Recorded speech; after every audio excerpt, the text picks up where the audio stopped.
नमस्कार सुप्रिय दर्शक, आज उत्तर प्रदेश থেকে 40,000 প্যাকেট বোঝাই র‍্যাক বাংলাদেশের উদ্দেশ্যে ফের আলু রপ্তানি হতে শুরু করে দিয়েছে। অপরদিকে উত্তরপ্রদেশ থেকেও কিন্তু পশ্চিমবঙ্গে আলু আসছে। এই অবস্থায় পশ্চিমবঙ্গে আলুর ভবিষ্যৎ কি হতে চলেছে তাই কিন্তু আমি তুলে ধরব আজকের এই ভিডিওটির মাধ্যমে। তাই ভিডিওটিকে স্কিপ না করে অবশ্যই শেষ পর্যন্ত দেখতে থাকুন এবং চ্যানেলে নতুন এসে থাকলে অবশ্যই চ্যানেলটিকে সাবস্ক্রাইব করে পাশে থাকা বেল আইকনটিকে প্রেস করে রাখুন। তো চলুন বন্ধুরা এক নজরে দেখে নেওয়া যাক। বর্তমানে পশ্চিমবঙ্গের সমস্ত স্থানে আলুর চাহিদা কম লক্ষ্য করা যাচ্ছে।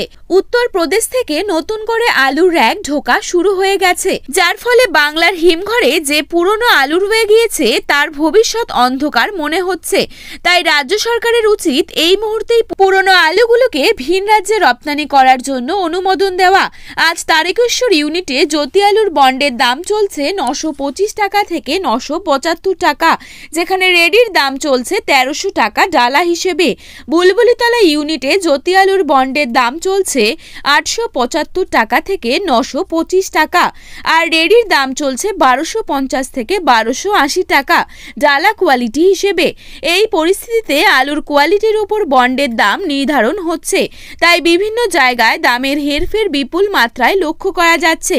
হরিপাল ইউনিটে জ্যোতি আলুর দাম চলছে 950 থেকে 975 টাকা এবং রেডির দাম চলছে 1320 থেকে 1340 টাকা। আজ বাদানগঞ্জে জ্যোতি আলুর দাম চলছে 900 টাকা এবং রেডির দাম চলছে 1175 থেকে 1200 টাকা গড় কোয়ালিটি হিসেবে। শিমলাপাল ইউনিটে জ্যোতি আলুর দাম চলছে 850 থেকে 875 টাকা এবং রেডির দাম চলছে 1150 টাকা।